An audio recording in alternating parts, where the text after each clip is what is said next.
Hello बच्चा लोग, कैसे हैं आप लोग। आई होप आप सभी लोग बहुत ही अच्छे से होंगे। बच्चों, कहीं ना कहीं जब आप क्लास 11 से क्लास 12 में आते हैं तो सबसे बड़ा क्वेश्चन आता है कि भाई क्या मेरा 95% फाइनल बोर्ड एग्जाम में आ पाएगा कि नहीं। तो ऐसा जो क्वेश्चन होता है वो स्टूडेंट के माइंड में ज़रूर आता है। अब काफ़ी बच्चे हैं जो चाहते हैं कि भाई मेरा परसेंटेज क्या है, 95% तक मैं पहुंचूं।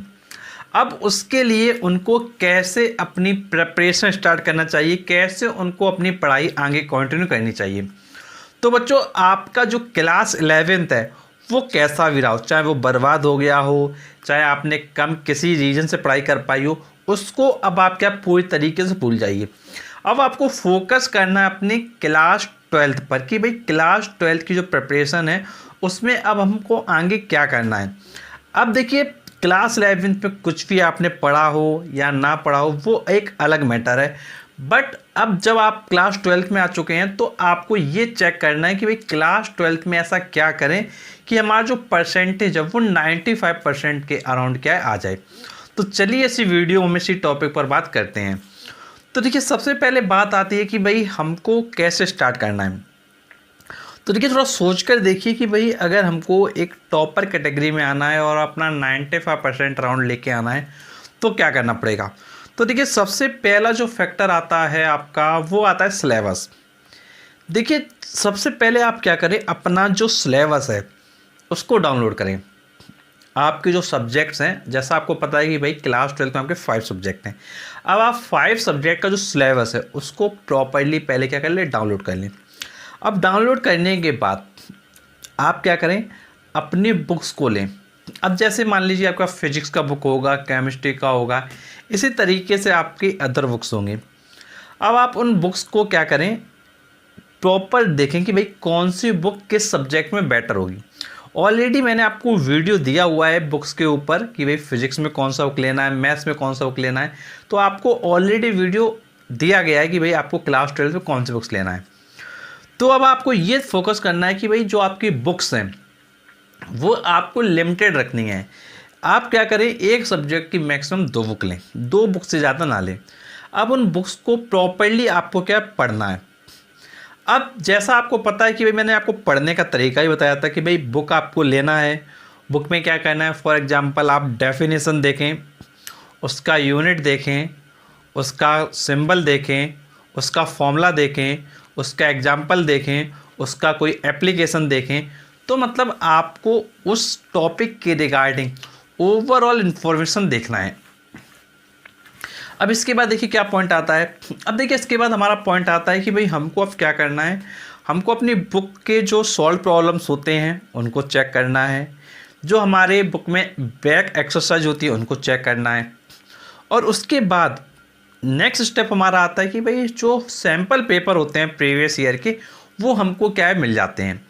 तो सैम्पल पेपर्स को आप क्या डाउनलोड करें या किसी से ले लें और उनको देखें कि भाई जो एग्ज़ाम है उसमें किस टाइप के क्वेश्चंस आते हैं, क्या पैटर्न रहता है। देखिए, लास्ट ईयर जो आपका पैटर्न था वो था भाई एमसीक्यू एंड सब्जेक्टिव।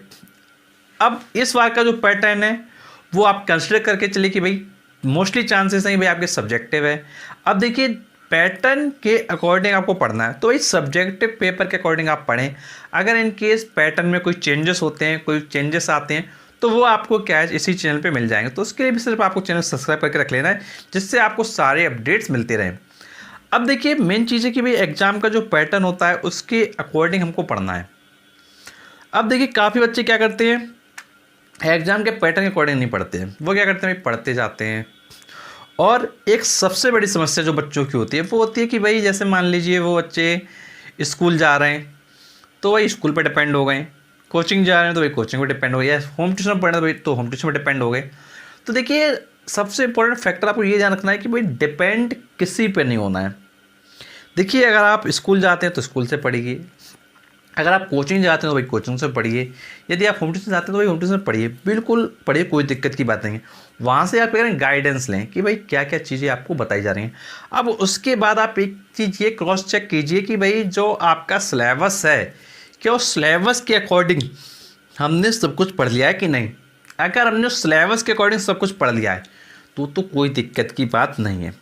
और अगर सिलेबस में कुछ पोर्शन रह गया है तो इसका मतलब है कि भाई हमको पढ़ना फिर से पड़ेगा। तो सिलेबस के अकॉर्डिंग पढ़ना बहुत ज़्यादा इम्पोर्टेंट है। तो बच्चों ध्यान रखेंगे कि भाई सिलेबस को डाउनलोड करेंगे और प्रीवियस क्वेश्चन को डाउनलोड करेंगे और उनको देखेंगे, उनके अकॉर्डिंग प्रिपरेशन करेंगे।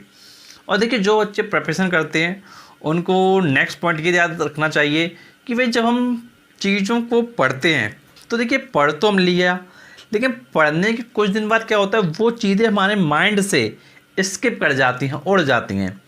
क्योंकि जब हमारे सामने पेपर आता है तो फिर पेपर में काफ़ी चीज़ें क्या माइंड से बिल्कुल स्किप कर चुकी होती हैं। तो उसके पीछे क्या रीज़न है? तो देखिए उसके पीछे का रीज़न है कि भाई हम टाइम टू टाइम जब किसी चीज़ का रिवीजन नहीं करते हैं तो वो चीज़ें माइंड से क्या स्किप होना क्या स्टार्ट कर जाती हैं। तो इसलिए आपको एक टाइम टेबल डिसाइड करना है कि भाई हमको कम से कम वीक में एक बार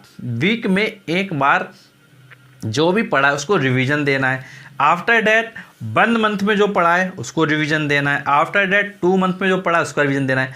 मतलब आपको इस तरीके से कॉन्टिन्यूअस रिवीजन पे रिवीजन देते जाना है। और जो आपके टेस्ट होते हैं स्कूल्स में उन टेस्ट को आप ज़रूर दीजिए। काफ़ी अच्छे क्या करते हैं कि भाई टेस्ट को नहीं देते हैं ये सोच कर कि भाई कहीं मेरे नंबर कम आएंगे।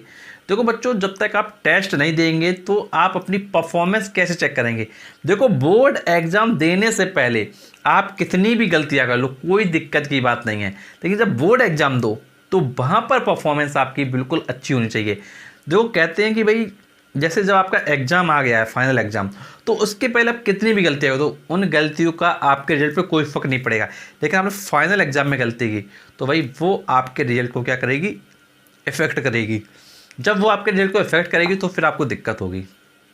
तो इसलिए अपना अगर परसेंटेज इंप्रूव करना है तो डेफिनेटली स्कूल्स के जो एग्ज़ाम्स हैं, जो स्कूल के टेस्ट हैं उनको आप दीजिए। जैसे आपको पता होगा कि भाई आपके जो टर्म 1 होते हैं उसके पहले आपके टेस्ट होते हैं। तो भाई टेस्ट जो 20 मार्क्स के होते हैं, किसी स्कूल में 40 मार्क्स के होते हैं, तो उन टेस्ट को आप क्या ज़रूर दीजिए। क्योंकि वो जो टेस्ट होंगे वो आपके लिए बहुत अच्छे होंगे, बिकॉज वो आपकी परफॉर्मेंस को बताएंगे। और देखो कोई अगर प्रॉब्लम होती है तो जो टेस्ट में जो कोई क्वेश्चन आया है, जो उसमें कोई प्रॉब्लम हो रही है, तो भाई आपके स्कूल के टीचर हैं उनसे पूछिए, आपके कोचिंग के टीचर उनसे पूछिए, आपके पास यूट्यूब चैनल्स हैं बहुत सारे उनसे पूछिए। आज जब अपनी प्रॉब्लम को सॉल्व कराना चाहेंगे तो डेफिनेटली सॉल्व हो जाएगी। तो ओवरऑल बात यहाँ पे आती है कि भाई मेन काम किसको करना है? मेन काम आपको करना है। जब तक आप मेन काम नहीं करेंगे तब तक भाई कुछ नहीं होने वाला है। तो देखिए पढ़ने का तरीका देखा आपने, जो पॉइंट्स में आपको बताए जाते हैं उनको नोट जरूर करके रखा करिए। ये नहीं कि भाई आज इनका वीडियो देख लिया, कल उनका देख लिया, परसों उनका देख लिया, लेकिन नोट कुछ भी नहीं करना है। देखो जब आप वीडियो देखते हो तो आपको डिसाइड हो जाता है कि भाई कौन पर्सन कैसा बताता है, किसका समझ में हमको पॉइंट आता है, कौन बेटर वे में आपको एक्सप्लेन करता है, कौन आपकी रियल चीज़ों को समझता है। तो वो सब चीज़ें हमको क्लियर हो जाती है वीडियो देखने के बाद। तो फिर आप आगे सोच सकते हैं कि भाई हमको इन्हीं के वीडियोस देखना है, आगे इन चीज़ों को सीखना है या इन चैनल के हमको वीडियोस देखना है। तो उसके अकॉर्डिंग आप अपनी प्रिपरेशन को आगे क्या करें? कंटिन्यू करें। अगर आप डेफिनेटली इस तरीके से चीज़ें फॉलो करोगे तो श्योरली आपको जो रिजल्ट्स होंगे, जो आउटकम्स होंगे वो पॉजिटिव दिखाई देंगे। और बच्चों इसके रिगार्डिंग कोई भी कन्फ्यूजन होता है, कुछ आपकी राय है, कुछ आप अपनी सजेशन देना चाहते हैं, तो बेटा आपके पास नीचे कमेंट बॉक्स होता है, उसमें आप अपनी बातों को क्या लिख सकते हैं। और मैं आपको बताना चाहूँगा कि अगर आप हमारे साथ सोशल मीडिया प्लेटफॉर्म के साथ जुड़ना चाहते हैं तो आपको डिस्क्रिप्शन बॉक्स में लिंक मिलेगा, जहाँ पर आप हमारे साथ टेलीग्राम, इंस्टा, फेसबुक सभी से कनेक्ट हो सकते हैं, जहाँ पर आपको सीबीएसई बोर्ड के रिगार्डिंग सारे वीडियोस मिलते रहेंगे। और ऐसे वीडियोस के लिए आप चैनल को जरूर सब्सक्राइब कर लें, नोटिफिकेशन दबा दें, क्योंकि आपके लिए हम और वीडियो लाते रहेंगे। And thanks for watching our video.